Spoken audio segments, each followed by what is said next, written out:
The little black boy told the judge, "I'm my mom's lawyer." Then something unbelievable happened. The air in the courtroom was thick with a familiar poison. It was the sterile silence of a system doing what it was designed to do, breaking down a black mother.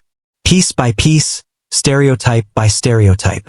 Every eye was on Amina Washington, a woman being painted as a failure by a man in a $1,000 suit. Her spirit was fading under the weight of it all, her shoulders slumping in defeat. The judge was ready to rule, the gavel in his hand like a final nail in the coffin. And in that moment, when all hope seemed lost, a chair scraped against the polished floor. A small boy, her son, stood up, his tiny frame filled with a fire that would incinerate the lies. He looked the judge dead in the eye, and with a voice that cut through the silence, he spoke 5 words that stopped the entire system in its tracks. "I'm her lawyer." Long before that earth-shattering moment, the day had been a slow, methodical execution. This was family court, a place that was supposed to be about the welfare of children, but for Amina Washington, it felt like a battlefield where she was the only one without armor. For months, she had been fighting a brutal custody battle for her 8-year-old son, Jamal. Her ex-husband had the money, the connections, and the high-powered attorney, Mr. Henderson. Amina had nothing left.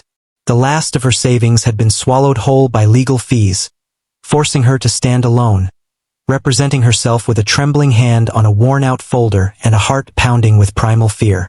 The courtroom itself was an instrument of intimidation.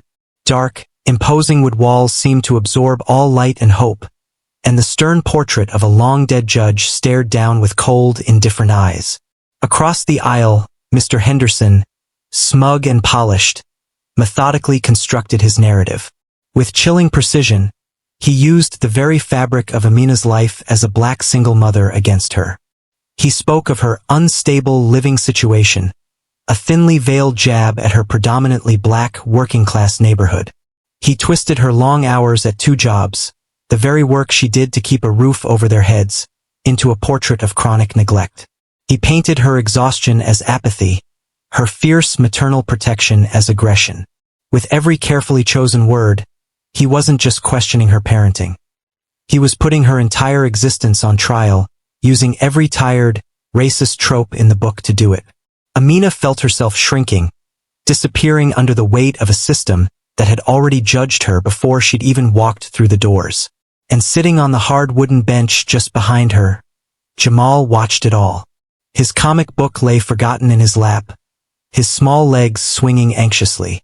He was supposed to be at school, learning math and history, but Amina's babysitter had canceled last minute, leaving her with no choice. So he sat there, a silent witness to his mother's character assassination. He didn't understand the legal jargon, the objections, or the motions, but he understood the language of injustice. He saw the way Mr. Henderson sneered when he said the word mother. He saw his own mother's hands shake, her back hunched as if shielding herself from physical blows. He saw the tears she desperately tried to hold back when Henderson called her unfit.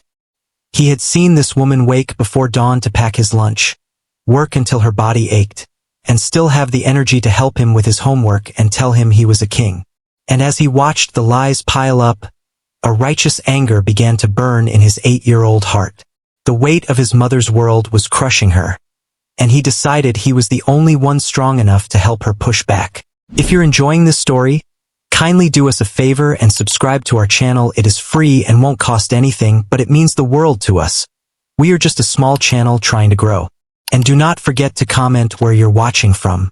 Thank you, and back to our video. Mr. Henderson concluded his closing argument with a theatrical sigh, as if Amina's very existence was a burden on the court. "A child needs stability," he declared, his voice echoing with false piety. "He needs to be rescued from this chaos." He sat down, a smug, satisfied smirk on his face. The verdict felt inevitable. Judge Thompson, a man whose face was etched with the weariness of 1,000 similar cases, peered over his glasses at Amina. "Ms. Washington," he said, his voice a flat, procedural monotone. "Do you have a closing statement?" This was it. Her final opportunity to defend her life, her love, her son. But the words were trapped behind a wall of systemic silencing. Her throat was tight, her mind a fog of panic and rage and crushing defeat. How could she explain the sacred space of their small apartment? How could she articulate the way she braided his hair, the stories she told him of their ancestors, the resilience she was trying to build in him? She looked from the judge's impassive face to Henderson's victorious one, then down at her scattered papers. They were useless. They couldn't capture the sound of Jamal's laughter, the one thing that kept her going. She opened her mouth, but only a strangled sob escaped. Defeated, she slowly shook her head. The silence in the room was absolute. The judge sighed, a flicker of what might have been pity in his eyes, and reached for his gavel. It was over. But then a scrape of wood on linoleum. A small, determined figure was on his feet. It was Jamal. His knuckles were bone-white where he gripped the back of the bench. Every head in the courtroom swiveled to face him. Mr. Henderson let out an audible scoff. The judge's brow furrowed in confusion. "Young man," the judge began, his tone sharp with authority. "This is a court of law. Please, take your seat." Jamal didn't budge. He planted his feet, took a deep, shuddering breath that filled his small chest, and locked his eyes directly on the judge. The entire system had tried to silence his mother, so he would speak for her. That's when he unleashed the 5 words that shattered the proceedings. "I'm her lawyer." A collective gasp sucked the air out of the room. Mr. Henderson burst into derisive laughter. "Oh, this is rich," he chuckled. Amina's head snapped up, her eyes wide with disbelief and shock. "Jamal, no, baby, sit down," she whispered, reaching for him. But he stood his ground, a small warrior staring down a giant, his gaze never leaving the man on the bench. He would not be moved. Judge Thompson sat frozen on the bench, utterly astonished. The law was absolute. A minor cannot act as legal counsel. An outburst like this was grounds for immediate removal from the court. But as he looked at the boy, he saw something that transcended legal procedure. It wasn't a child's tantrum. It was a profound act of love and defiance. The judge's eyes flickered to Mr. Henderson's sneering face, then to Amina's, which was now streaked with tears of shock and dawning hope. He looked back at the small boy willing to take on the entire world for his mom. In that moment, Judge Thompson made a choice, one that bent every rule of courtroom decorum he had ever known. "Son," the judge said, his voice now softened with a tone of deep respect, "you cannot legally be your mother's lawyer. That is a role for a licensed attorney. However, this court believes that your perspective is valuable. I will permit you to speak. Please, approach the podium." A wave of murmurs swept through the gallery. Mr. Henderson shot up from his chair. "Objection, Your Honor. This is a mockery of the law. This proceeding is not a playground." The judge's gaze turned to steel. "Your objection is noted for the record, Mr. Henderson, and it is overruled. Sit down." Jamal walked with deliberate slowness toward the massive wooden podium, his sneakers squeaking softly in the cavernous silence. He had to stand on his tiptoes to see over the top. He had no legal notes, no prepared statement. He had only his truth. He cleared his throat, his voice small but ringing with clarity. "Mr. Henderson says my mama is a bad mom, 'cause she works all the time." Jamal began, his voice steady. "She does. She works at the diner and she cleans offices late at night. When she comes home, her feet hurt so bad she can barely walk. I see her. But she never goes to sleep until she checks my homework and asks me what I learned in school. She always asks."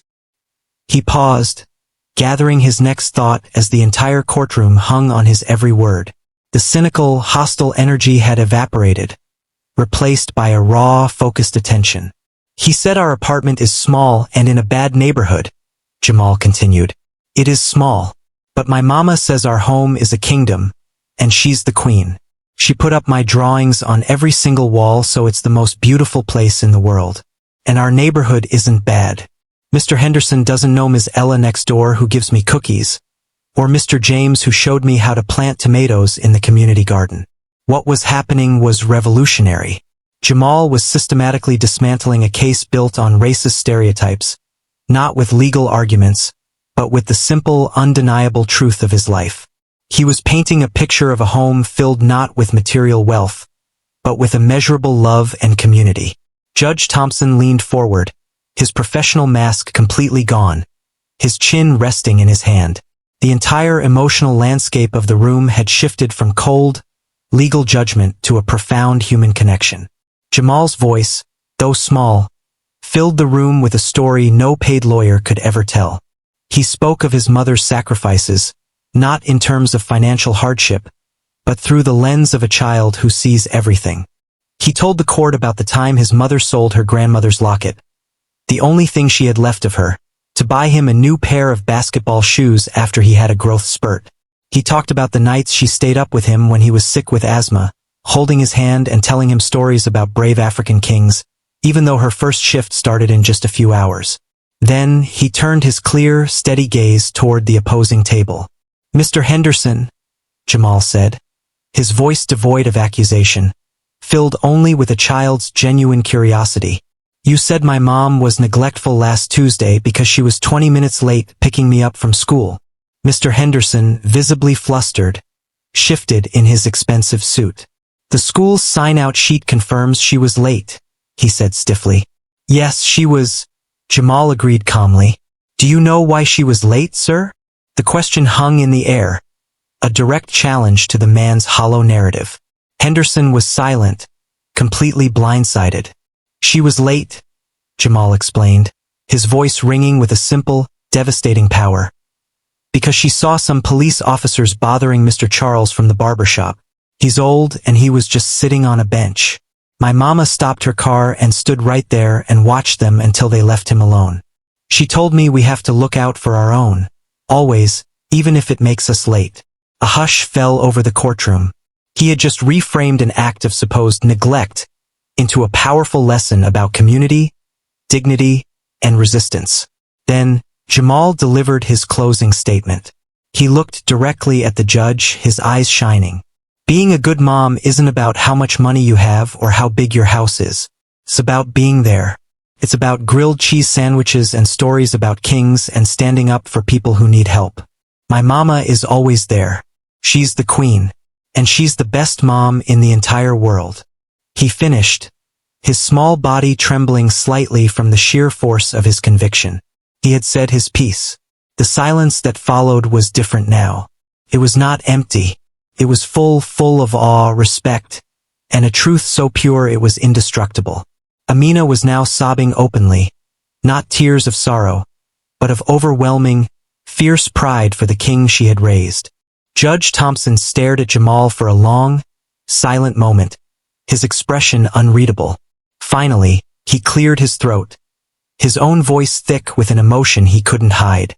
"This court will take a 15-minute recess," he announced, his gavel tapping the block with a soft thud. As he stood to leave the bench, he gave Jamal a small, almost imperceptible nod of profound respect. The instant the judge's door closed, the room erupted. Amina surged forward and swept Jamal into a desperate, powerful hug, burying her face in his hair and rocking him back and forth. "You were so brave," she whispered, her voice choked with tears. "My brave, beautiful boy. You were so brave." People in the gallery were on their feet, strangers hugging, many wiping tears from their own eyes. The bailiff, a man whose face was usually a mask of stone, had to turn away to compose himself. Mr. Henderson sat utterly paralyzed at his table, his meticulously constructed case of lies and innuendo completely and utterly demolished, not by a superior legal mind, but by the unimpeachable truth spoken by a child. When Judge Thompson returned, a new energy permeated the room. The cold, adversarial atmosphere was gone, replaced by a sense of shared humanity. The judge sat and looked down at his notes, but everyone knew the decision was no longer on those pages. It was etched in the heart of the room itself. "I have presided over this court for 30 years, he began, his voice slow and deliberate. "I have heard testimony from the most esteemed experts, psychologists, and legal scholars. But I can say that today, I heard testimony that spoke more directly to the heart of the matter than any I have ever witnessed. He looked directly at Amina, his gaze now filled with a deep understanding.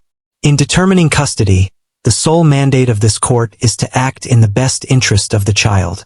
I have reviewed all the submitted evidence, the financial records, the schedules, the reports, but the evidence of a loving, nurturing, and empowering home is often found in the details that official documents can never capture. It's found in the character of the child that home produces. He paused, his eyes shifting to Jamal, who was now tucked safely under his mother's arm, his head resting on her shoulder. After considering the profound and unbreakable bond between this mother and child, a bond demonstrated today with more clarity and power than any legal argument could ever achieve, this court finds that it is unequivocally and overwhelmingly in the best interest of Jamal Washington to remain in the full and sole custody of his mother, Amina Washington. Collective, joyful sob broke from Amina. A wave of applause and cheers washed over the courtroom. Amina hugged her son so tightly he could barely breathe, both of them crying tears of relief and victory. The judge looked at the scene, a genuine smile finally breaking through his stern demeanor. He banged his gavel, its sound now one of finality and justice. Case closed. If you believe one voice can expose injustice and change the world, type "one voice" in the comments below. And don't forget to like and subscribe for more stories that prove truth is the most powerful weapon in the fight for justice.